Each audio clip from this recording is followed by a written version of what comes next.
Querido e maravilhoso bom Deus, obrigada, Senhor, por esse dia. Obrigada por todo esse final de semana que o Senhor esteve conosco também, abrindo nossa mente, para que possamos cada vez mais aprender mais de Ti e das Tuas verdades. Amém. Queremos pedir agora que Teu Santo Espírito venha estar dirigindo os estudos agora pela tarde, venha estar comigo também, que não seja eu que fale, mas que seja o Senhor que fale através de mim. Amém. Que o Senhor possa abrir nossa mente e abra nossos olhos para que a gente possa ver as maravilhas da Tua lei. Amém. É o que te pedimos, em nome por amor de Jesus. Amém. Amém.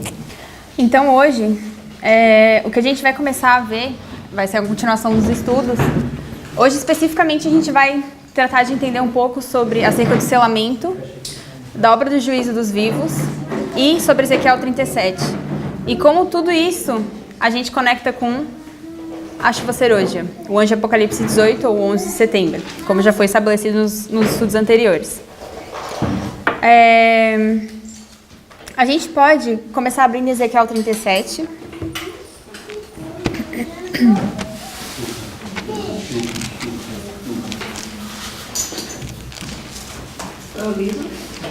Ezequiel 37.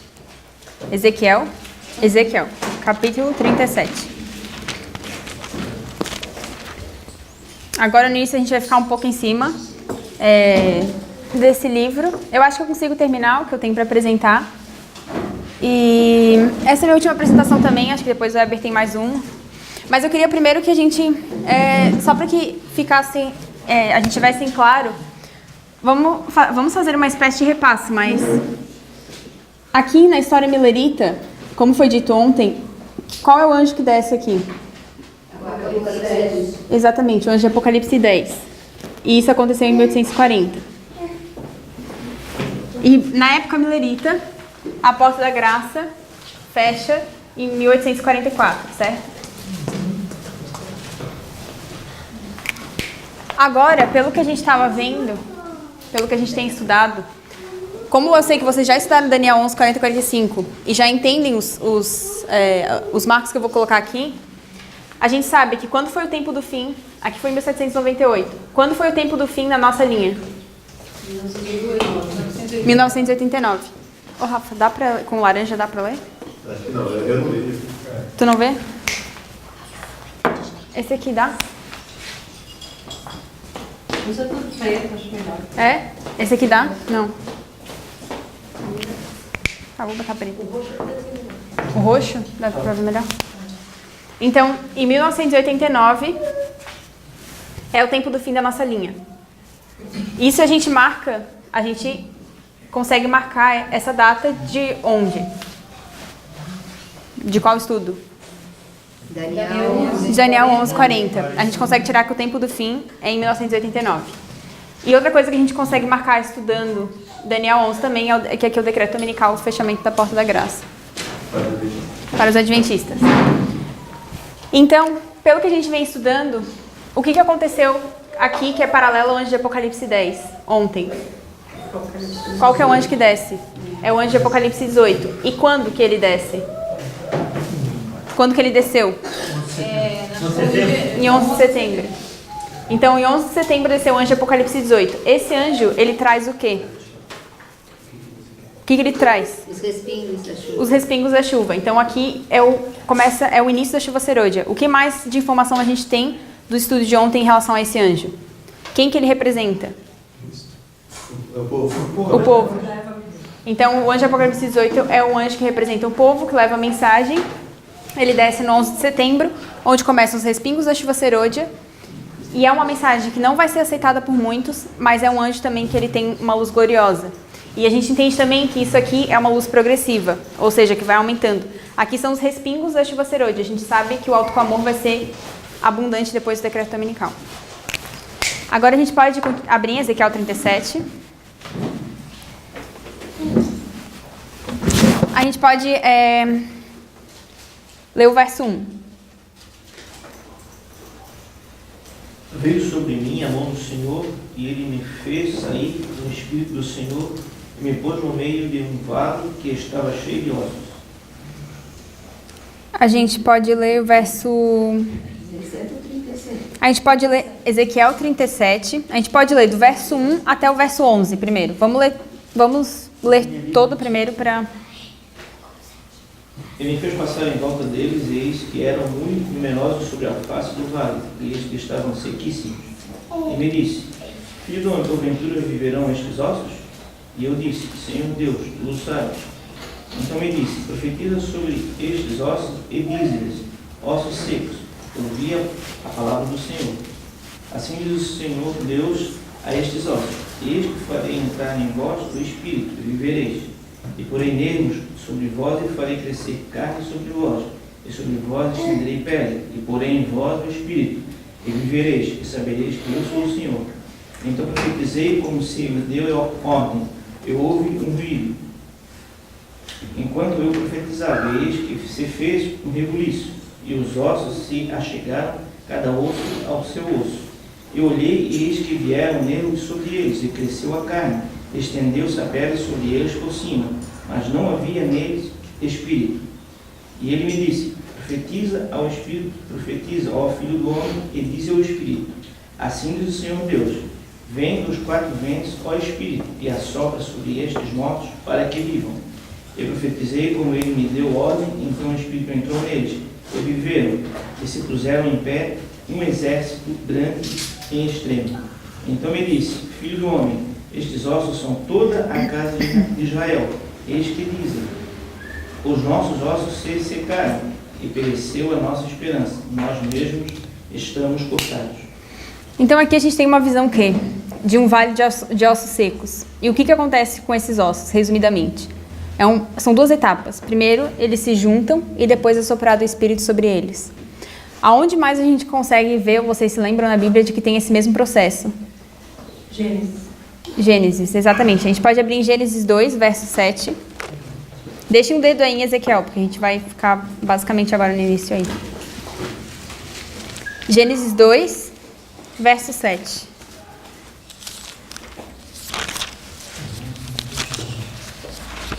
Formou o Senhor Deus o homem do pó da terra, soprou-lhe nas narinas o fôlego da vida, e o homem tornou-se alma vivente. Então aqui a gente vê o homem é formado através do quê? Um processo de duas etapas também.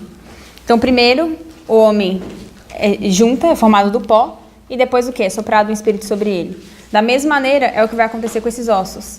Então, esses ossos eles estão mortos e eles precisam ser reavivados. A gente pode ler a primeira citação que está ali no documento, que é de Recebereis Poder, página 44, parágrafo 3. Nas páginas antes? Não. Eu vi lá. É embaixo de Ezequiel 37. 14, página 14. Página 14.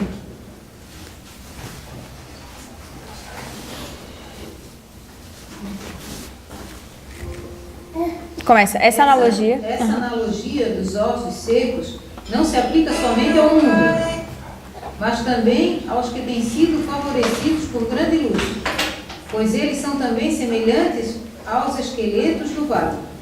Têm a forma de homens, a estrutura do corpo, mas não têm vida espiritual. A palavra não deixa, porém, os ossos secos meramente ligados em forma de homens, pois não basta que haja simetria de membros e feições. O fôlego de vida tem de vivificar os corpos, para que possam ficar em pé e pôr-se em atividade. Esses ossos representam a casa de Israel, a igreja de Deus, e a esperança da igreja é a vivificante influência do Espírito Santo. O Senhor precisa soprar sobre os ossos secos para que vivam. Exatamente. Então, quem que eles representam, esses ossos? A casa de Israel. A casa de Israel. Exatamente. Então, essa visão de Ezequiel 37 é uma visão para quem? Para nós hoje. Então, é uma visão para nós hoje. E são ossos secos. E aqui fala, inclusive, sobre Laodiceia.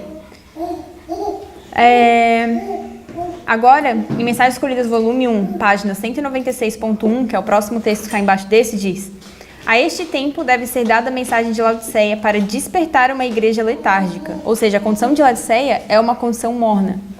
Ou seja, Laodiceia está morta. E o que é preciso? Que haja uma verdade presente para que possa despertar a condição dessa igreja. Que o pensamento da brevidade do tempo vos estimule o diligente e incansável esforço. Lembrai-vos de que Satanás desceu com grande poder para operar com todo engano da injustiça naqueles que perecem. A gente pode voltar agora para o capítulo 37 de Ezequiel, verso 1 e 2.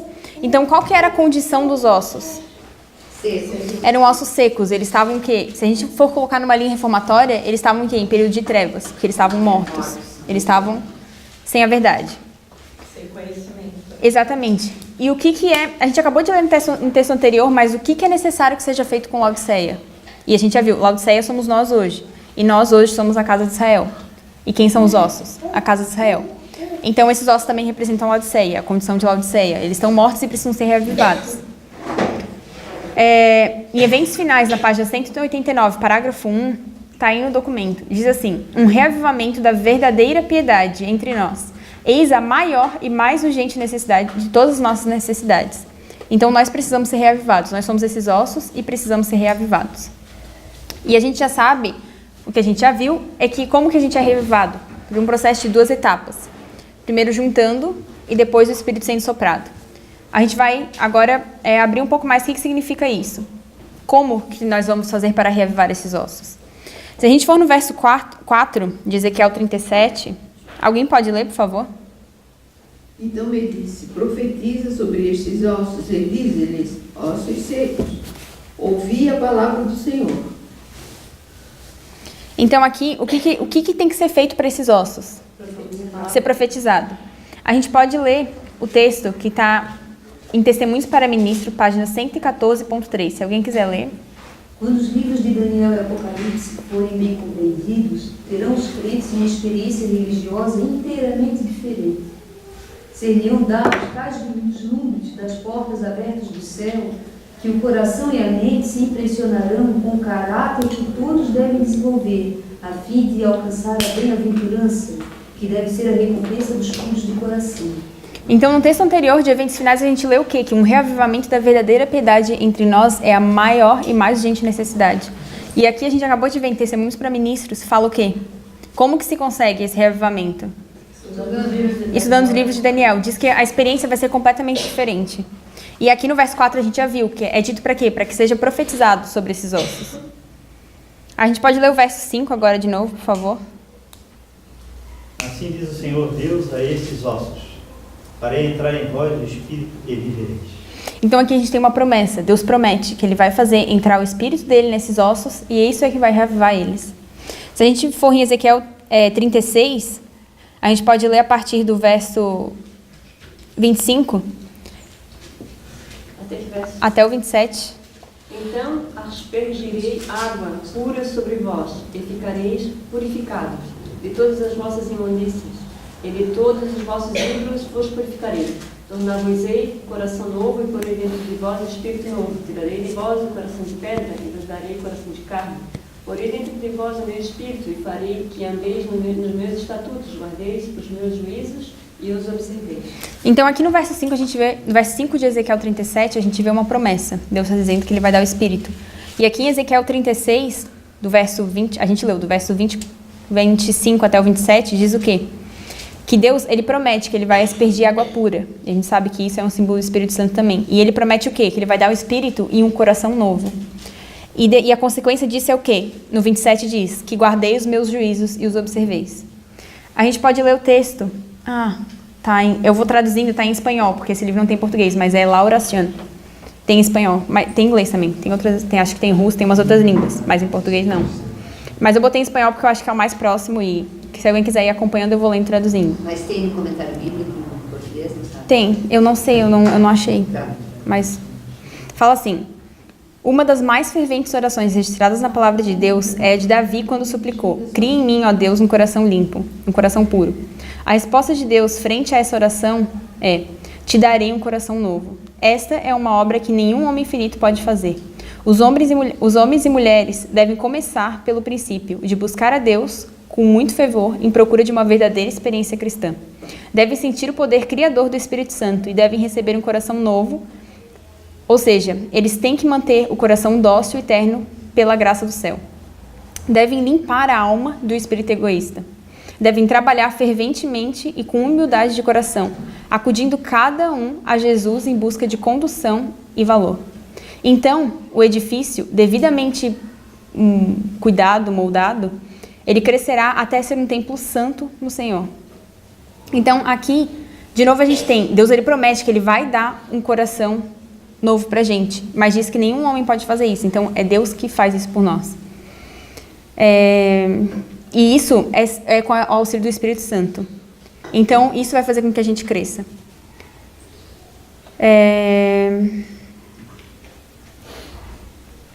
A gente pode ler o próximo texto, que está em Mente, Caráter e Personalidade, volume 2, página 670, parágrafo 3, se alguém quiser ler. E o próximo também, o parágrafo 4. As palavras ali? As palavras, e vos darei um coração novo, de Ezequiel 36, 26, quer dizer, e vos darei um novo entendimento. Essa mudança de coração é sempre seguida de uma clara concepção do dever cristão, do entendimento da verdade. A clareza de nossa visão quanto à verdade será proporcional à compreensão que tivermos da palavra de Deus. Conselhos aos professores, pais e estudantes. É preciso que a transformadora graça de Deus tome completa posse de nossas faculdades mentais. Podemos pensar o mal, podemos continuar a conservar a mente em coisas objetáveis, mas quem nos fará isso? Formará toda a nossa vida naquilo a que estamos olhando, mas contemplando a Jesus somos transformados à sua semelhança. O servo do Deus vivo olha com certa finalidade. Os olhos são santificados, e santificados os ouvidos, e os que fecharem os olhos e ouvidos para o mal serão transformados.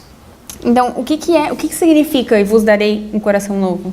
Um novo entendimento. É um novo entendimento, ou seja, é um entendimento da verdade. Tu receber um coração novo é tu ter um novo entendimento da verdade. Se a gente vai no parágrafo embaixo, que é de mensagens aos jovens, tá falando, ao falar Jesus do novo coração, ele refere-se à mente, à vida e ao ser todo. E fala ali, ter uma mudança de coração é retirar as afeições do mundo e uni-las a Cristo. E qual que é o sinal de um coração novo? É uma vida transformada. Então, o que Deus está pedindo desses ossos é que eles tenham o quê? Que eles recebam um novo coração. E que isso é visto através do quê? De uma vida transformada.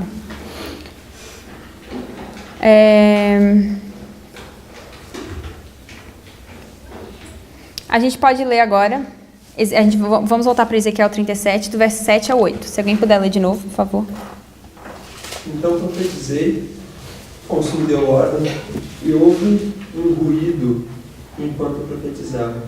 E eis que se fez um rebuliço, e os ossos se achegaram cada osso ao seu osso.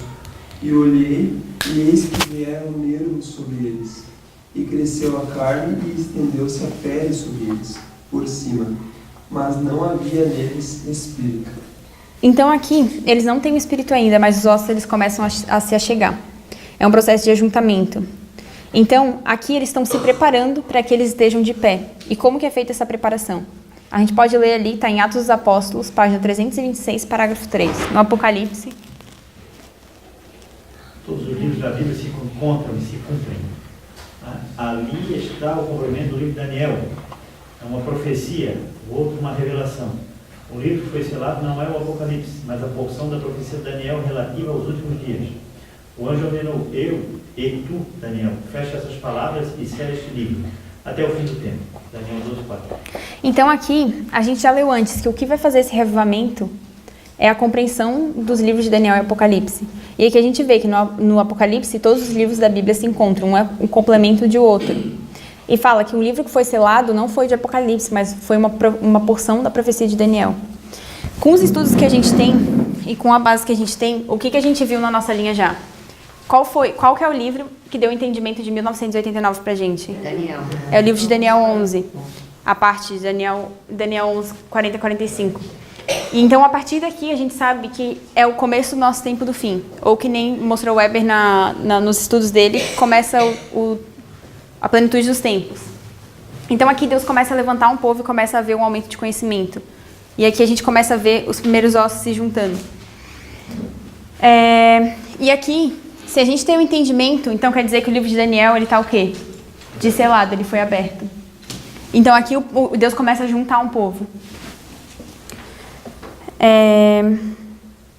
Causa um rebuliço. Exatamente, causa um rebuliço. Ou seja, em inglês, a palavra que diz aqui em Ezequiel 37 é shake, que quer dizer também sacudidura, digamos. Então, a gente pode ler o texto que... Vamos pular uns textos, acho que um texto, mais ou menos, uns 2 parágrafos. Aí a gente vai para Mensagens Escolhidas, volume 2, página 106, parágrafo 1. Na Fala. mensagem do primeiro anjo, os homens são chamados a adorar a Deus, nosso Criador, que fez o mundo e tudo, quanto nele há. Eles têm rendido homenagem a uma instituição do papado, anulando a lei de Jeová, mas deve haver um aumento de conhecimento nesse assunto. Então, aqui fala que na mensagem do primeiro anjo, os homens são chamados a adorar a Jesus. E o que acontece? Tem que ter um aumento de conhecimento em relação ao quê? Ao papado. E onde que a gente vê um aumento de conhecimento, ou onde dá mais detalhes também acerca do papado pra gente? Daniel. Também em Daniel 11. Então, a gente vê de novo que vai haver um aumento de conhecimento em relação a esse livro. Aqui, em Daniel 11. A gente pode ler agora Ezequiel 37, do verso 9 ao verso 11. Então ele me disse, profetiza ao Espírito, profetiza ao Filho do Homem e diz-lhe, assim diz o Senhor Deus, vem dos 4 ventos ao Espírito e assopra sobre estes mortos para que vivam. Profetizei para como ele me ordenara. E o Espírito entrou neles e viveram e se puseram em pé um exército sobremodo numeroso. Então me disse, filho do homem, estes ossos são toda a casa de Israel. Eis que dizem que os nossos ossos se secaram e pereceu a nossa esperança. Estamos de todo exterminados. Então, o que a gente vê aqui? Para vocês, tem algo que soa, no contexto do estudo que a gente está fazendo, daqui do verso 9 até o verso 11? Exatamente, os ventos. E é o Espírito que sopra os ventos. E a gente já viu a relação que tem o Espírito Santo, a descida do Espírito Santo, com os ventos. E ventos retidos e ventos soltos. A gente viu ontem também o que acontece aqui em 11 de setembro. Os ventos são o quê? Quando a gente lê aquele texto que Jesus, ele vai e intercede e fala, segurai, segurai, segurai. Exatamente, os ventos são retidos. Por que os ventos são retidos aqui? Vocês se lembram daquele texto? Exatamente, ele pede para pararem porque os servos de Deus precisam ser selados. E isso está falando do quê? Em Apocalipse 7. Também faz referência a Apocalipse 7.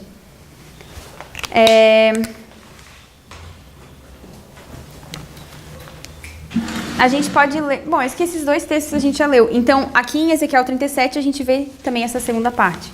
Do versículo 9 ao 11. A gente vê os ventos sendo trazidos... os ventos também, com relação ao Espírito e ao chuva serôdia. Então, aqui em Ezequiel 37, o que a gente vê é que Deus, ele fala que o povo precisa ser reavivado. E ele vai ser reavivado de que maneira? Ele vai ser reavivado através, exatamente, do Espírito.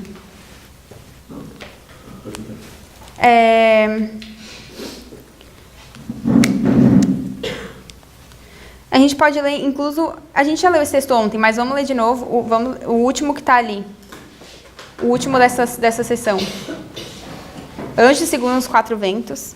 Representados como um cavalo bravo que se solta e quer correr sobre toda a face da terra, trazendo com ele destruição e morte. Devemos dormir, considerando o fato que estamos na beira da vida eterna? Devemos continuar enlutados, frios e sem vida?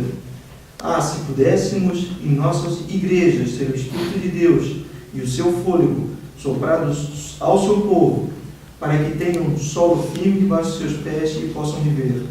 Precisamos levantar agora e brilhar, porque nossa luz já chegou e a glória do Senhor passou para nós. Não temos tempo para ficar conversando sobre nós mesmos. Não há tempo para continuar sendo como uma planta sensível, que não se pode nem tocar, porque senão ela encolheria. Exatamente. Então, qual que era a condição dos ossos aqui de Ezequiel 37? Eles estavam dormindo, eles estavam mortos. E o que pede? Que a gente estude os livros de Daniel e Apocalipse, um em conexão com o outro, para que a gente possa... É isso que vai produzir um reavivamento, que é a maior necessidade que a gente tem. E fala que esses anjos, eles estão segurando, e Ellen White fala, a gente deve dormir, e ela fala, se pudéssemos em nossas igrejas ter o Espírito de Deus e o seu fôlego. Ou seja, a gente tinha lido já no verso 5, ou no verso 5, que era uma promessa de Deus. Ele promete que ele vai enviar o Espírito, ou seja, ele promete que ele vai dar um coração novo. Que a gente leu Ezequiel 36. Então, a gente tem que se agarrar a essa promessa também. e aceitar também a mensagem e estudar os livros de Daniel e Apocalipse, porque é isso que vai produzir também um coração novo em nós. Agora, outro ponto que a gente vai começar a entender, eu não sei se alguém tem alguma dúvida em relação a esse ponto de Ezequiel 37. Só comentando assim, ela mesma está conectando os 4 ventos de Apocalipse 7 com os 4 ventos de Ezequiel 37. Obrigada. Então, o que o Weber falou é que Ellen White mesmo está conectando os 4 ventos de Ezequiel 37 com os ventos de Apocalipse 7. Porque ela fala sobre se levantar, que é pé, e ele está falando dos ventos da destruição. Então, agora, alguém tem alguma dúvida ou quer acrescentar alguma outra coisa sobre isso? Então, agora a gente vai começar a entender outra coisa. Quando a gente estuda as linhas de reforma, a gente sabe, basicamente, que através de um processo de 3 testes, o povo de Deus é o quê? Dividido em 2 classes.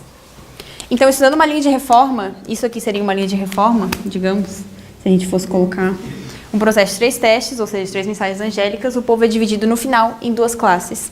Quando a gente diz que o povo é dividido em 2 classes, o que a gente está querendo dizer, na verdade?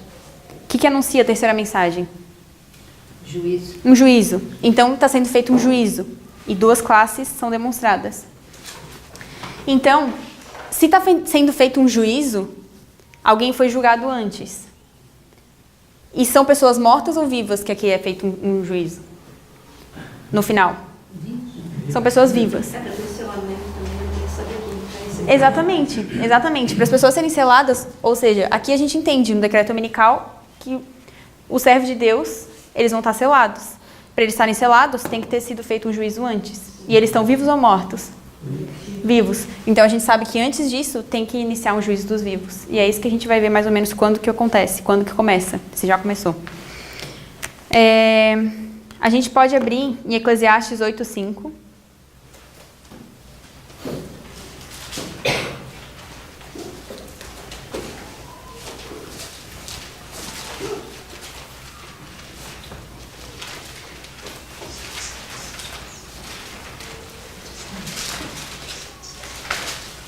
Eclesiastes quanto? 8, verso 5. Eclesiastes 8, verso 5.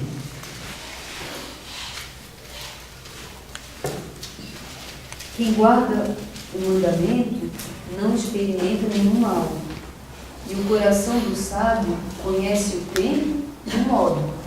Exatamente. Na minha tradução fala, o coração do sábio discernirá o tempo e o juízo. A minha também diz tempo e juízo. Então, se queremos ser sábios, a gente tem que estar fazendo o quê? Guardando a lei. Exatamente, guardando a lei, mas discernindo o tempo e o juízo. Então, se a gente está discernindo o tempo e o juízo, o que a gente precisava, se a gente acredita ou não, pelo que a gente tem estudado, que a gente está vivendo numa linha de reforma? Sim. Então, e a gente já sabe quando vem o juízo. Então, a gente tem que estar, o quê? Sabendo discernir, a gente tem que estar preparado. Então, se a gente está vivendo no juízo, é a mesma coisa que aconteceu antes. Então, a gente já está no tempo de os vivos estarem sendo julgados. Que é isso que a gente está anunciando, basicamente. A gente vai começar a endossar um pouco mais isso. Mas é isso que eu quero mostrar. Que eu vou mostrar agora. A gente pode ler o próximo texto ali, que está no Grande Conflito, página 480, parágrafo 1. Começa no cerimonial típico. No cerimonial típico, somente os que tinham vindo perante Deus com confissão e arrependimento, e cujos pecados, por meio do sangue da oferta para o pecado, eram transferidos para o santuário, é que tinham parte na cerimônia do dia da expiação. Assim, no grande dia da expiação final e do juízo de investigação, os únicos casos a serem considerados são os do povo professo de Deus. O julgamento dos ímpios constitui obra distinta e separada e ocorre em ocasião posterior. É tempo que começa o julgamento pela casa de Deus. Esse primeiro começa por nós. Qual será o fim daqueles que são desobedientes ao Evangelho? Então, aqui em 1 Pedro fala o quê? Que o julgamento começa pela casa de Deus. E outra coisa que ela deixa clara é que é uma outra parte, mas quando a gente está tratando dos 1000 anos, é o juízo de quem? Dos ímpios. Não, o povo de Deus não vai estar sendo julgado ali, porque o povo de Deus foi o quê? Julgado antes. Então, a partir de 1844, quem que começa a ser julgado? Os mortos. Os mortos, povo de Deus. Povo de Deus. Os mortos santos ou não. Que professam ser cristãos. Exatamente.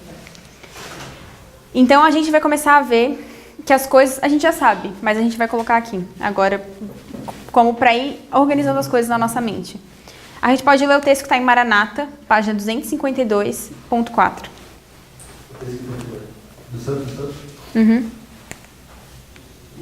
Do Santo dos Santos prossegue a grandiosa obra de instrução. Os anjos de Deus estão se comunicando comigo. Cristo oficia no santuário. Nós não acompanhamos até o interior do santuário como deveríamos.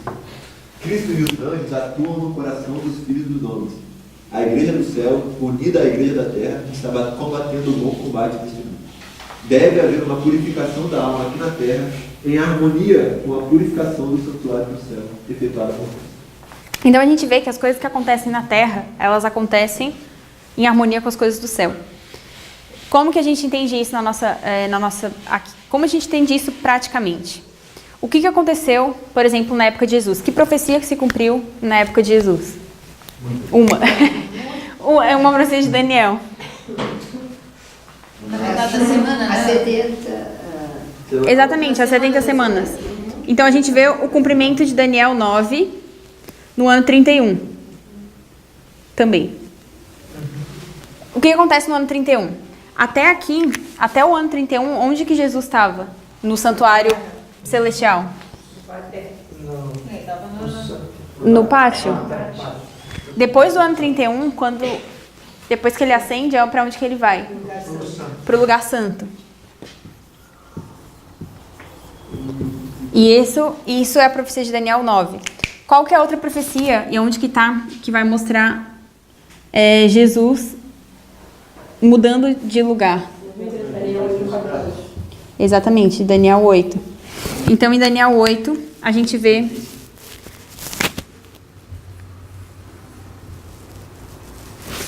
Jesus passando do santo para o santíssimo. E dando início à obra de julgamento dos mortos. A gente pode ler o próximo texto que está ali também, que fala em 1844. No grande sumo sacerdote entrou no lugar santíssimo do santuário celeste para iniciar a obra do juízo investigativo. Os casos dos justos mortos têm estado a passar em revista diante de Deus. Quando esta obra se completar, o juízo deve ser pronunciado sobre os vivos. Quão preciosos, quão importantes são estes solenes momentos. Cada um de nós tem um caso independente no tribunal celeste. Temos individualmente de ser julgados pelos atos praticados no corpo.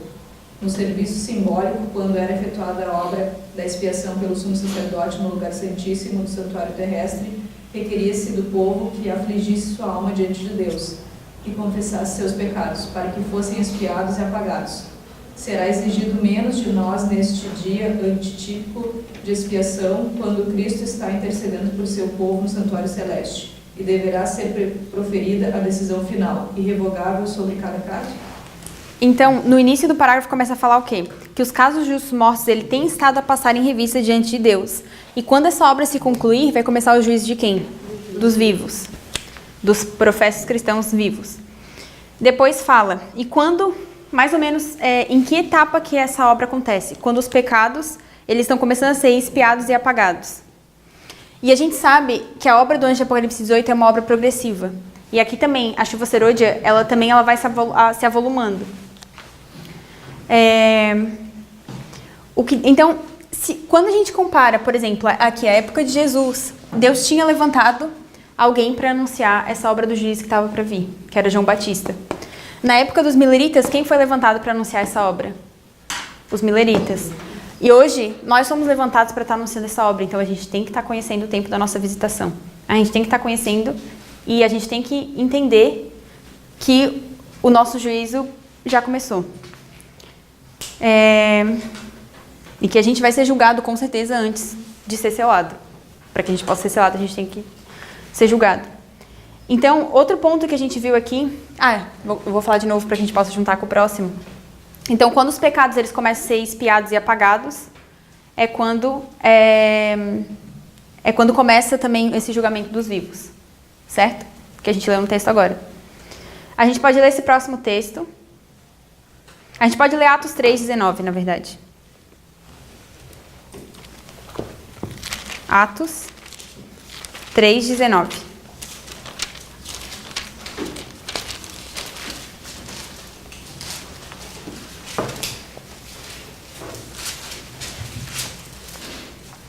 Atos 3:19 vai mostrar pra gente quando que os nossos pecados eles são apagados. Uhum. Arrependei-vos, pois, e convertei-vos, para que sejam apagados os vossos pecados, e para que venham assim os tempos de refrigério pela presença do Senhor. Exatamente. Então, quando os pecados eles começam a ser apagados e expiados? Quando vem os tempos de refrigério. Se a gente sabe que o anjo de Apocalipse 18 é o anjo que está trazendo a chuva serôdia, a gente sabe que aqui começa o tempo dos pecados serem expiados e apagados. A gente tempo de refrigério. Obrigada. E aqui começa o tempo de refrigério. Então, quando que os pecados começam a ser expiados e apagados? Ou seja, quando que começa o juízo dos vivos? Exatamente, quando a chuva serôdia começa a cair, isso é no 11 de setembro. Então, no 11 de setembro, o juízo dos vivos começou. A gente está sendo julgado já nesse momento. A gente pode ler também, para confirmar só o que está em negrito, em Mensagens Escolhidas, volume 3, página 355, parágrafo 5. Quando vieram os tempos de refrigério pela presença do Senhor, então os pecados da alma penitente que recebeu a graça de Cristo e venceu pelo sangue do Cordeiro serão removidos. Exatamente, então aí fala basicamente a mesma coisa de Atos 3:19. Agora, esse último texto que tem ali, Mensagens Escolhidas, volume 1, página 192, parágrafo 1, vai conectar isso, que ela vai dizer que ela não tem nenhum tempo específico do que falar, no qual tenha lugar o derramamento do Espírito Santo. Mas ela começa a dizer, quando o poderoso anjo descer do céu, ou seja, ela está falando de quem? Do anjo de Apocalipse 18. E depois ela cita o quê? Se unir. Exatamente, se unir com o terceiro anjo na conclusão da obra para este, ou seja, está se referindo a 11 de setembro. Então, o que ela fala? Arrependei-vos e convertei-vos. Ela cita Atos 3:19. Arrependei-vos e convertei-vos para que vossos pecados sejam apagados quando vierem os tempos de refrigério pela presença do Senhor. Então, quando que começa o juízo dos vivos? Se a chuva serôdia ela ocorre no tempo que os pecados estão sendo expiados e apagados, e o juízo dos vivos também ocorre nesse tempo, e a gente sabe que é nesse tempo que vem a chuva serôdia, então o juízo dos vivos começou em 11 de setembro. Não poderia ser ao longo? Ele começou. É uma obra, a gente tem que lembrar, é uma obra progressiva. Não sabe qual é o caso que passou. Exatamente. A gente, por exemplo, Passagem não vai lembrar. mas o nosso caso não tá. O nosso caso vai ser cerrado, vai ser fechado. Só julgado. Luísa, Ainda não foi tem cancelado. mais luz. Exatamente, os que têm mais luz são mais cobrados. E a gente viu que o juízo, em 1 Pedro, o juízo começa pela casa de Deus. Então, no decreto dominical fecha para os adventistas. É esse povo que está sendo julgado já. Todos os justos vivos. Porque aqui a gente precisa ser selado. A gente vai aqui sim vai estar fechada a porta. Até agora, a partir de 11 de setembro, a gente está sendo julgado. Ou seja, enquanto tu não morre, tu pode mudar, de repente, o perfil do teu julgamento. Até tu ser selado. Serão riscados, né? Então, até o selamento, tu pode mudar. Mas a gente sabe também. A gente sabe mais detalhes, né? Exatamente, a gente sabe mais detalhes, mas não é só isso também. Se tu não se arrepende, por exemplo, existe um processo que tu precisa passar de arrependimento, conversão, até te chegar. Não é que em cima da hora tu vai... A Leonard fala que em tempos de crise, nosso caráter é simplesmente revelado. Então a gente precisa passar por esse processo. E não tem como tu receber a terceira mensagem se tu não recebe a segunda e a primeira. Então, se tu não passa por esse processo, não tem como ser, por exemplo, selado como justo, digamos. Tu precisa passar por isso. Tem aquele texto também, que acho que ajuda a esclarecer muito. A gente leu uma parte dele nos meus estudos, que compara o anjo de Apocalipse 10 com o anjo de Apocalipse 18. Não sei se vocês lembram que eu comentei uma do anjo forte, etc. Nesse texto, a Ellen White comenta de que ela está falando da história dos mileritas, que esse anjo que desce, ele está registrando a reação das pessoas à luz. E é isso que os que estavam falhando, depois do tempo eles escrevem, pesado na balança e achado em falta. Então isso ilustra como é que é o processo, ou seja, o processo de julgamento, ele é de como você está reagindo à luz. Então não é que ali acabou, ou seja, é como se fosse algo coletivo e o anjo está registrando como é que a gente está reagindo à luz. Não sei se deu para entender mais. Apesar da balança se achar em falta no julgamento. Exatamente. A sentença. Exatamente. E aí é dada a sentença. Ele julga conforme Você está recebendo o juízo, você percebe se abre em si sobre isso, fica, não quer, não aceita. É como Se tu aceita, tem mais luz, tem mais luz. Uma passagem que ela viu que as pessoas estavam andando no caminho e a luz vinha de trás. Como é que era? A luz, ela disse que é o clamor da meia-noite. O clamor da meia-noite. Na verdade, se tem alguém que ainda não aceita e rejeita, claro que cada vez vai ser mais difícil para aquela pessoa aceitar, mas não é impossível que daqui a um tempo a pessoa aceite antes que, digamos, ela seja selada. Mas como ela fala, né? Se ela não rejeitou, se ela rejeitou o início, é muito mais difícil aí depois dela aceitar. Não é que é muito mais difícil, não tem como. É mais... Não, eu digo, se ela não aceita no início, ela pode até depois... sim. Volta mais tarde. Sim, exatamente. Então, o que eu coloquei aqui... Então, até 11 de setembro a gente tem o juízo dos mortos, desde 1844. De 1844...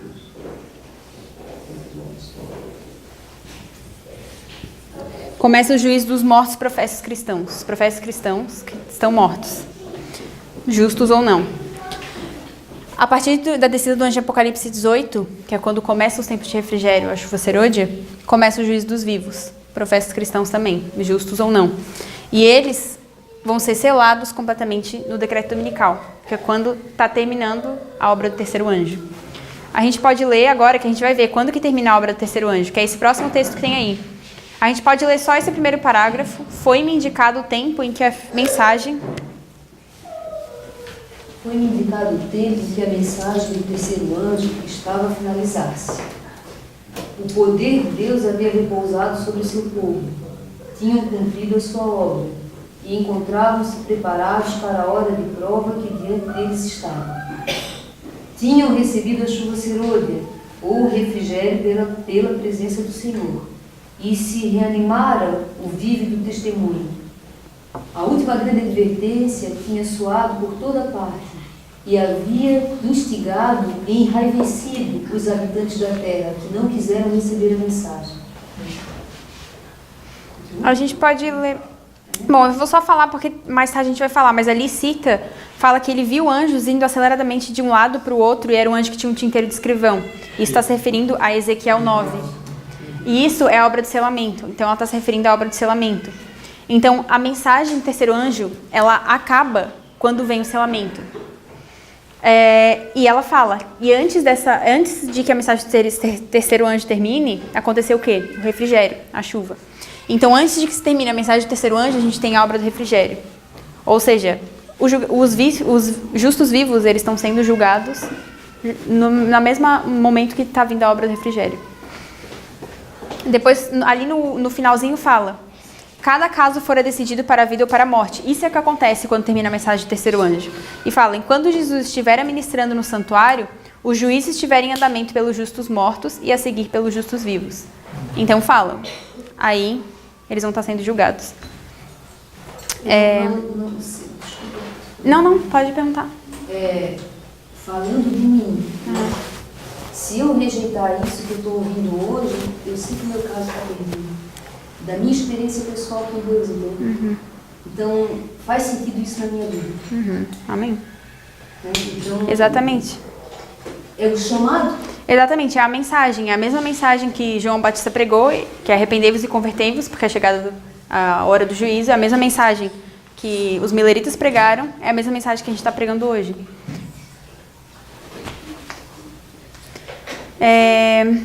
Agora a gente vai entender, já que a gente puxou isso, que a gente viu que quando a terceira mensagem finda, está acontecendo a obra do selamento. Então a gente vai ver algumas características do selamento. E aí a gente termina o estudo. A gente pode começar lendo aquele texto do Grande Conflito, página 605, parágrafo 2. O sábado será a pedra de toque da lealdade. pois é o ponto da verdade especialmente comprometido. Quando sobrevier aos homens a prova final, traçar-se-á a linha divisória entre os que servem a Deus e os que não o servem. Ao passo que a observância do sábado espúrio, em conformidade com a lei do Estado, contrária ao quarto mandamento, será uma declaração de fidelidade ao poder que se acha em oposição a Deus. É a guarda do verdadeiro sábado, em obediência à lei divina, uma prova de lealdade para com o Criador. Ao passo que uma classe, aceitando o sinal de submissão aos poderes terrestres, recebe o sinal da besta, a outra, preferindo o sinal da obediência à autoridade divina, recebe o selo de Deus. Então, quando que acontece o selamento? É junto com a marca da besta. Os dois ocorrem, o selamento é a marca da besta. E quando que isso ocorre? Exatamente. No próximo, a gente pode pular, mas no próximo parágrafo, que está em Maranata, página 212, parágrafo 7, fala assim: quando ocorre isso, ali está falando referente a receber o sinal da besta, e daí pergunta, quando isso ocorre? Ao obedecerdes o decreto que vos ordena deixar de trabalhar no domingo e adorar a Deus. Então, o selamento ocorre no decreto dominical. A gente vai ver no próximo, isso são aspectos do selamento e decreto dominical. Eu acredito que a maioria já tenha ideia disso, mas como a gente está tratando disso, eu decidi colocar para que a gente possa ter mais em claro e organizar e conseguir unir com tudo isso que a gente está vendo da chuva serôdia e o anjo de Apocalipse 18, qual a relação. Ali fala também que no decreto, quando sair o decreto e o selo for aplicado, o que é requerido de nós para ser selado como justo? Que o caráter permaneça puro e sem mácula para toda a eternidade. Então, simplesmente no decreto dominical, que é o nosso selamento, o nosso caráter vai ter que estar o quê? Puro. Isso é requerido de nós. E ela fala, agora é o tempo, em Testemunho 5, página 216, parágrafo 2, embaixo de onde eu li ali. Agora é o tempo de preparar-nos. O selo de Deus jamais será colocado à testa de um homem ou mulher impuros. Jamais será colocado à testa de um homem ou mulher cobiçosos ou amantes do mundo. E ela continua, mulher de língua falsa, coração enganoso. Todos os que recebem o selo de Deus devem ser imaculados diante de Deus. Candidatos para o céu, pesquisem as escrituras por vocês mesmos, para que possam compreender a terrível sonoridade do tempo presente. Então, se a gente vai juntar, o que vai produzir o reavivamento dos ossos? São as profecias, são os estudos de Daniel e Apocalipse. E o que ela fala aqui? Pesquisem as escrituras por vocês mesmos, para que vocês possam compreender a terrível solenidade do tempo presente. A gente viu também que é requerido de nós, em Eclesiastes, que a gente saiba o juízo, quando vai vir o juízo. A gente precisa saber o tempo da nossa visitação, para que a gente não seja achado em falta. A gente pode ler o próximo texto, ou seja, no fechamento, quando a obra estiver para encerrar-se, o que a gente vê? O que Deus vai estar fazendo? Antes de a obra encerrar-se e terminar o selamento do povo de Deus, receberemos o derramamento do Espírito de Deus. Anjos do céu encontrar-se-ão em nosso meio. Então, quando estiver para encerrar a obra, o Espírito Santo vai ser derramado. A gente está ou não para encerrar a obra? Com certeza. A gente pode ler o próximo texto também. É chegado o tempo. É chegado o tempo em que podemos esperar que o Senhor faça grandes coisas por nós. Nossos esforços não devem afrouxar nem enfraquecer. Devemos crescer em graça e no conhecimento do Senhor. Antes de a obra encerrar-se e terminar o selamento do povo de Deus, receberemos o derramamento do Espírito de Deus. Anjos do céu encontrar-se-ão em nosso meio. O presente é um tempo de adaptação para o céu, quando precisamos andar em inteira obediência a todos os mandamentos de Deus. Então, aqui a gente vê de novo, até que eles sejam selados, vai vir o Espírito Santo, e depois fala o quê? É interessante que ela fala aqui, o presente é um tempo de adaptação para o céu. Porque a gente não vai ser selado e simplesmente vai mudar. Ou Jesus não vai voltar e a gente vai ser transformado. Nosso caráter vai continuar exatamente como ele está. No ponto que, morrendo ou não, ou Jesus voltando, nosso caráter vai continuar o mesmo de que está ali. Então, por isso que a gente precisa desde já estar moldando nosso caráter e transformando ele, para que a gente possa ser achado justo perante Deus. E ali fala mais uma vez, no próximo parágrafo, quando os servos de Deus chegarem a esse ponto, ou seja, de imaculado perante Deus, é que eles vão ser selados nas suas frontes. A gente já leu esse texto, que está em Primeiros Escritos, página 81.3, mas é reforçando tudo que a gente viu. Mas ali no final fala que nesse tempo... a gente pode ler o texto todo de novo. Alguém pode ler, por favor? Começa. Essa visão foi dada...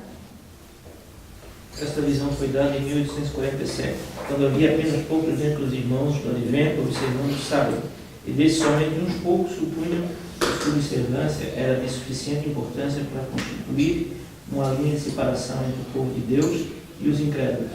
Agora o cumprimento desta visão está começando a ser visto. No início do tempo de angústia, ali mencionado, não se refere ao tempo que as pragas começarão a ser derramadas, mas a um breve período pouco antes, enquanto Cristo está no santuário.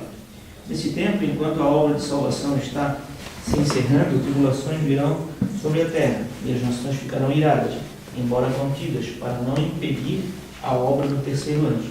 Nesse tempo, a chuva serôdia, ou refrigério pela presença do Senhor, virá, para dar poder à grande voz do terceiro anjo e preparar os santos para estarem de pé no período em que as 7 últimas pragas serão derramadas. Então aqui, a gente já tinha visto esse texto, mas ela está conectando a ira das nações, que a gente sabe que é o tempo do refrigério. E esse tempo do refrigério vai estar preparando os santos para estarem de pé. E depois, o que a gente pode ver, eu já fiz mais ou menos, mas quando a gente compara o anjo de Apocalipse 10 com o anjo de Apocalipse 18, a gente já viu também que é o mesmo anjo de Apocalipse 7. Vocês lembram que está em Apocalipse 7 ou vocês querem ir lá? A gente pode ir em Apocalipse 7.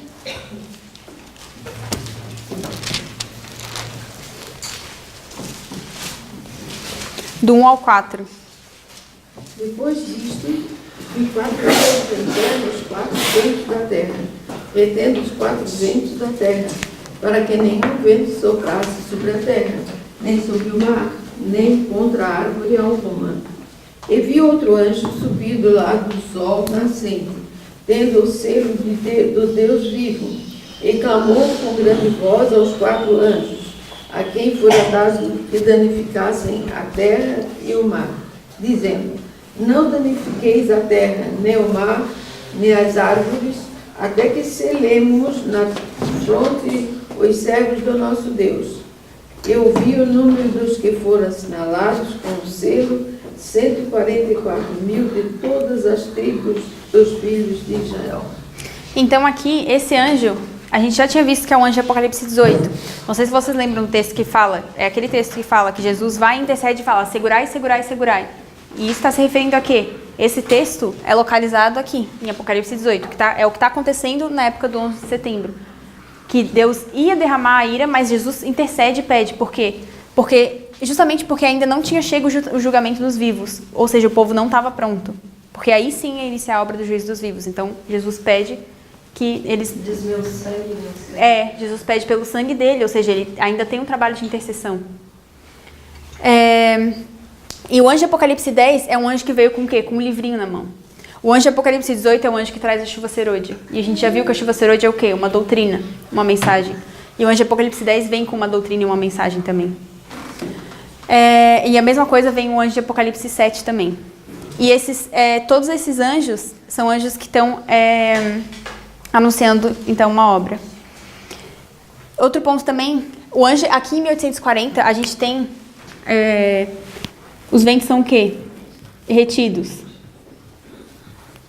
A gente vê em Apocalipse 7 os anjos o vento sendo retidos, que Jesus vai, intercede, pede segurai, que é o mesmo que está acontecendo aqui em Apocalipse 18. Então a gente tem, em 11 de setembro, os ventos são retidos. Não sei se vocês lembram daquele texto, mas fala que enquanto os anjos eles afrouxavam as mãos, ou seja, eles iam soltar, então escapou alguma coisa. E isso foi o ataque do 11 de setembro, porque poderia ter sido muito pior. Mas como deu uma afrouxada, como se tivessem sido um pouco soltos. E a gente vê a manifestação do terceiro ai.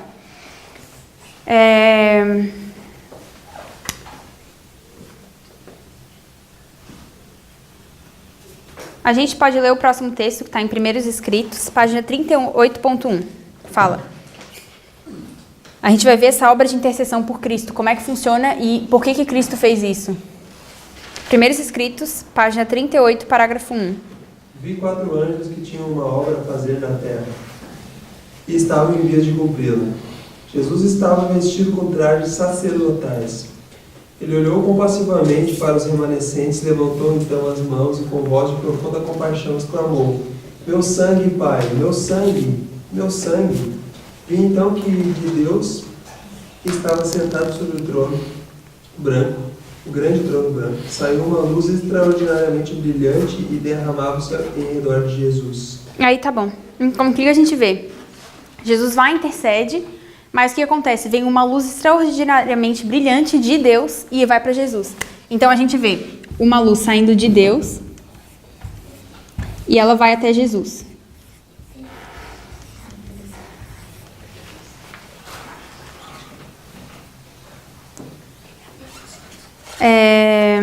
A gente pode continuar lendo agora. A gente pode ir em Apocalipse 1.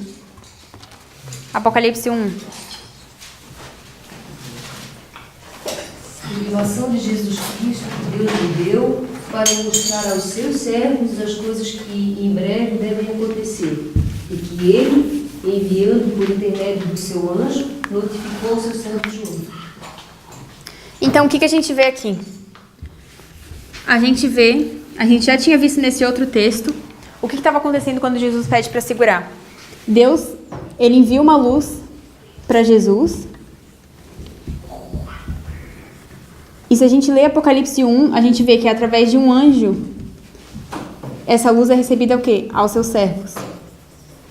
E pelo contexto, a luz que Deus envia para Jesus, no texto do segurai, segurai, segurai, que luz que é? É uma mensagem. É a mensagem do anjo de Apocalipse 18. Então, essa mensagem está sendo enviada por esse processo, até chegar a gente.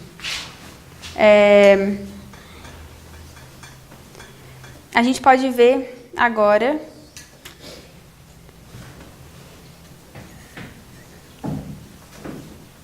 Acho que não. A gente pode ir para Primeiros Escritos, página 279, parágrafo 2 agora.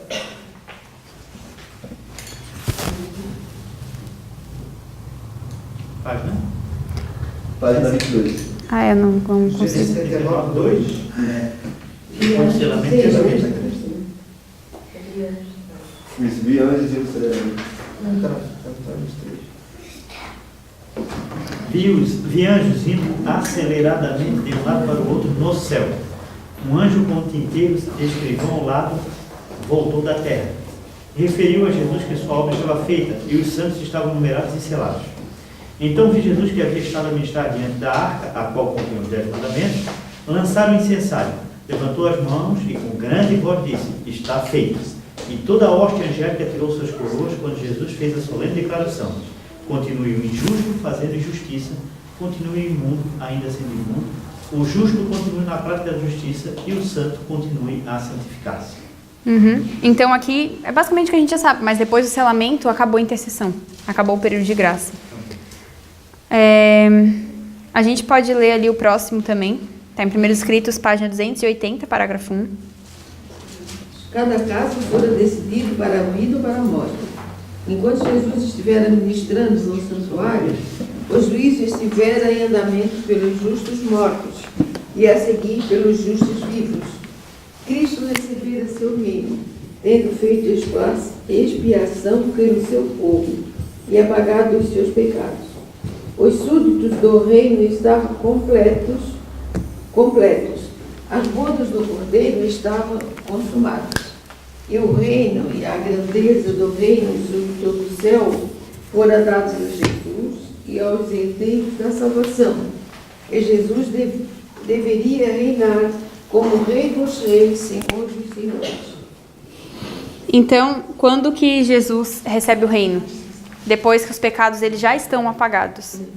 Então, isso é depois do fechamento da porta da graça. Depois que ocorre o selamento. Do mundo todo, no caso. O selamento não é na lei dominical? Exatamente, o selamento dos adventistas. Só dos adventistas? Quando Jesus ele vai receber o reino depois de que o mundo todo está julgado. Então é depois? É depois, no fechamento da porta da graça. É que a gente consegue colocar em paralelo também, porque está ocorrendo selamento nos dois.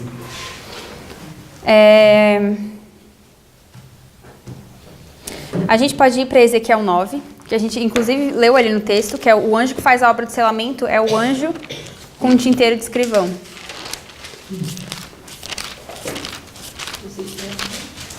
Ezequiel 9, do verso 1 até o 4.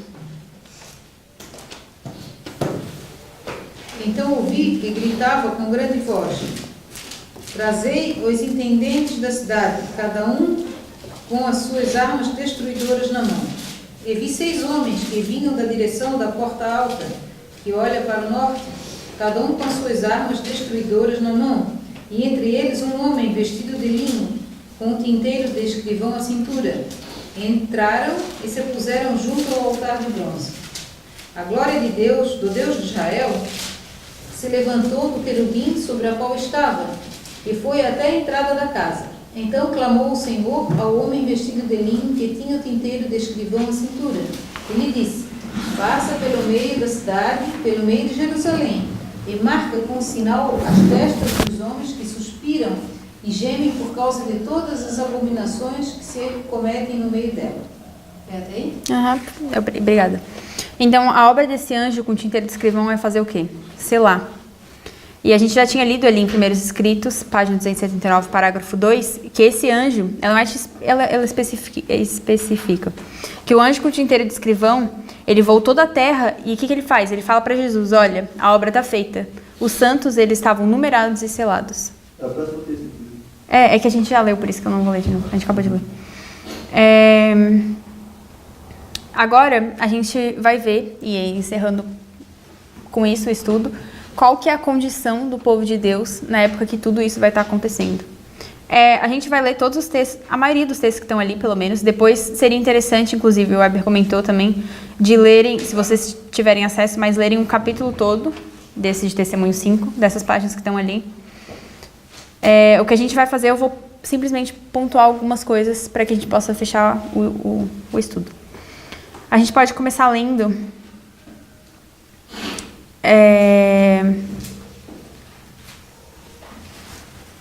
Testemunho 5, página 207, parágrafo 3. 3? Uhum. E clamou. E clamou. E clamou um homem vestido de linho que tinha o tinteiro do escrivão na sua cinta. Ele disse ao Senhor: passa pelo meio da cidade, pelo meio de Jerusalém, e marca com um sinal as testas dos homens que suspiram, que gemem por causa de todas as abominações que se cometem no meio dela. E aos outros disse: ouvindo eu, passa pela cidade após ele, e feri, não poupe o vosso olho, nem vos compadeçais. Matai velhos, mancebos, e virgens, e meninos, e mulheres, até exterminados. Mas a todo homem que tiver o sinal, não vos chegueis, e começai pelo meu santuário. E começaram pelos homens mais velhos que estavam diante da casa. Jesus está prestes a deixar o propiciatório do santuário celestial, a fim de usar vestes de vingança e derramar sua ira em juízo sobre aqueles que não correspondem à luz que Deus lhes deu. Visto como se não executa logo o juízo sobre a má obra, por isso o coração dos filhos dos homens está inteiramente disposto para praticar o mal. Em vez de se sensibilizarem pela paciência e longanimidade que o Senhor tem exercido para com eles, os que não temem a Deus nem amam a verdade, fortalecem o coração no mau caminho. Há, porém, limites até para a longanimidade de Deus, e muitos estão ultrapassando tais limites. Sobrepujaram os limites da graça, e, portanto, Deus deve intervir e reivindicar sua obra. Daí tá bom, mas só honra. Mas então, aqui o contexto que tá o quê? Jesus está para fazer o juízo. A gente acabou de ver qual que é o anjo que está sendo descrito aí. É o anjo com o tinteiro de escrivão. Então, de Apocalipse, é o anjo de Ezequiel 9. Então, o que a gente vê aqui é que tem pessoas, ou seja, privilégios estão sendo concedidos para Deus. O que a gente vê, quando a luz do anjo de Apocalipse 18 é derramada, Deus vem com uma mensagem. Ela vem com a mensagem da chuva serôdia. E só que tem pessoas, ou seja, aqui está sendo anunciado o juízo. Está sendo anunciada a obra que vai para fazer do selamento. Aqui começa o juízo dos vivos. Ou seja, não é que a gente está sendo selado, mas o selamento é um processo também. Está começando a obra de selamento e vai ser selado no decreto dominical, os adventistas. Então, e aqui fala, tem pessoas que vão estar recusando isso, como a gente já viu em milhões de textos. A gente pode pular 1, 2, 3, a gente pode ir para mais ou menos o quarto parágrafo depois desse, está em Testemunho 5, página 209, parágrafo 2. Só a primeira frase. Não, a segunda. Primeira e segunda frase. A crise está se aproximando rapidamente. Os acontecimentos rapidamente se intensificam, demonstrando que o tempo do castigo divino se aproxima. Então, os últimos acontecimentos, eles são o quê? São rápidos. São rápidos. E agora a gente vai ver como que a igreja está reagindo perante isso, que é o próximo parágrafo. O fermento da piedade não perdeu inteiramente seu poder. Na ocasião em que o perigo e a crise da igreja crescem, o grupo que permanece na luz estará suspirando e clamando por causa das abominações cometidas na terra. Mais especialmente, porém, suas orações subirão em favor da igreja, porque seus membros estão agindo segundo a maneira do mundo. Exatamente. Então, como é que está a condição da igreja aqui? Exatamente. A condição da igreja é a mesma condição do mundo. E depois, eu realmente recomendo que vocês leiam todo o capítulo. Eu estou pontuando algumas coisas que para a gente poder fechar. Mas ali ela continua descrevendo o que está acontecendo. A gente pode pular para a página 211, parágrafo 2 agora. Começa, vemos aí que a igreja...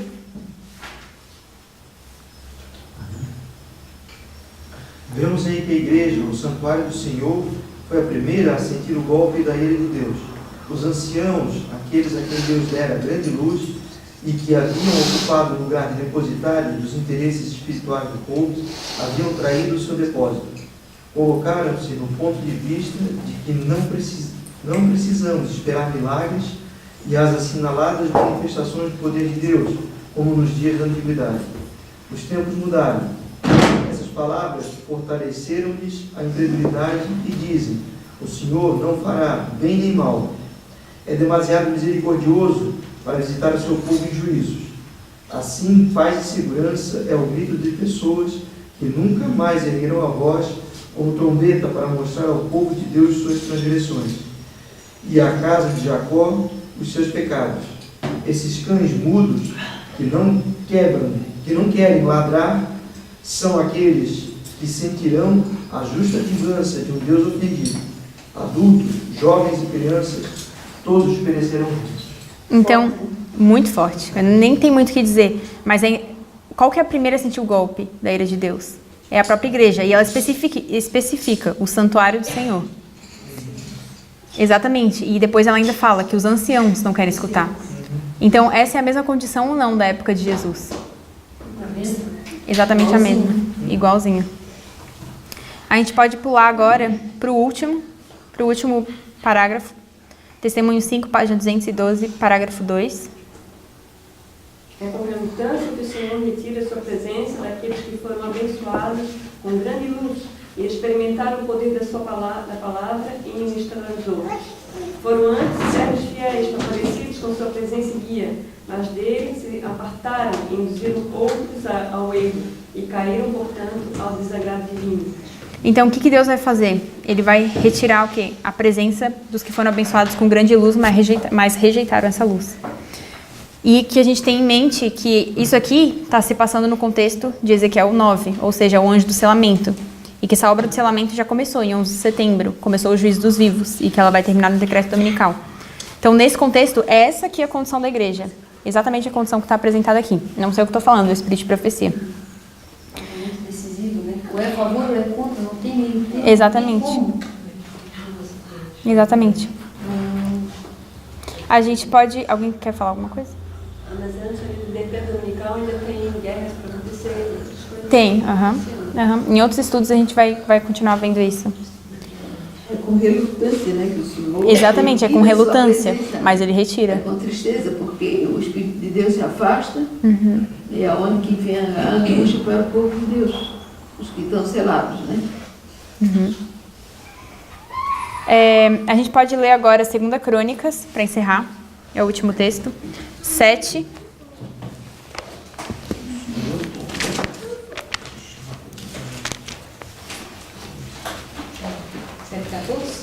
Aham. A gente vai começar do 12. 2 Crônicas 7, verso 12. O Senhor lhe apareceu de noite e lhe disse: ouvi a tua oração e escolhi para mim este lugar para a casa de sacrifício. Quando eu cerrar os céus e não houver chuva, ou ordenar aos gafanhotos que consumam a terra, ou enviar a peste entre o meu povo. Até aí.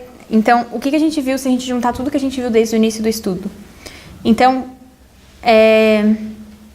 o que Deus está falando aqui? Que é Ele que fecha os céus e tranca a chuva. Então, a gente, não sei se vocês se lembram, mas no início do estudo a gente tinha visto que é Deus que envia a chuva. Que a gente tem que pedir a chuva no tempo da chuva. Então, a gente tem que conhecer o tempo que a chuva vem. E se ele ordenar que os gafanhotos que consumam a terra ou enviar a peste entre o meu povo, ou seja, Deus é que Ele ordena. Ele que vai ordenar se vão vir as guerras ou não. E isso, o que a gente tem que estar fazendo, é dito no verso 14 agora. Se o meu povo se chama pelo meu nome, se humilhar e orar, e buscar a minha face, e se converter dos seus maus caminhos, então eu ouvirei dos céus e perdoarei os seus pecados e sararei a sua terra. E o verso 15 também. Agora estarão abertos os meus olhos e atentos os meus ouvidos à oração que se fizer neste lugar. Então, ainda a gente ainda Jesus está intercedendo por nós. Ainda estamos em tempos de fazer o quê? Se humilhar, orar e buscar a face e se converter dos maus caminhos. E depois a gente vê também que Deus, ele, se a gente fizer isso, Ele faz uma aliança com a gente. Que nem é dito aí no verso 18. Mas se isso não acontecer, que é a condição que a gente viu, acabou de ler aqui, o que Deus vai fazer com essas pessoas? A partir do verso 20. 20? Então vos arrancarei da minha terra que vos dei, e esta casa que consagrei ao meu nome, lançá-la-ei da minha presença, e farei com que ela seja por provérbio e motejo entre todos os povos. O 21 e 22 também, por favor. E desta casa, que é tão exaltada, se espantará qualquer que por ela passar, e dirá: por que fez o Senhor assim a esta terra, a esta casa? E lhe responderão: porquanto deixaram ao Senhor, Deus de seus pais, que os tirou da terra do Egito, e se apegaram a outros deuses, e os adoraram, e os serviram. Por isso trouxe sobre eles todo este mal. Então, qual que é a condição da igreja? Se o povo não se humilhar, se orar e reconhecer a luz que Deus está enviando, Ele vai se retirar deles. E por que isso está acontecendo? Porque eles deixaram o Senhor, Deus de seus pais, que os tirou da terra do Egito, e se deram a outros deuses. Ou seja, eles esqueceram as veredas antigas. Ou seja, e no início que a gente leu, o que a gente é requerido? Que a gente ande pelo bom caminho. E o bom caminho está nas veredas antigas de Jeremias 6,16. Então, aí a gente leu também no nosso estudo, acho que foi sexta-feira ou sábado, não me lembro, mas que uma nova luz, ela jamais vai rejeitar uma luz antiga. Então, para que a gente tenha convicção de que o nosso pé está sobre firme fundamento, a gente vai estar estabelecido em verdades que não rejeitam a antiga, e sim glorificam elas. Glorificam e aumentam, e Deus vai concedendo cada vez mais luz.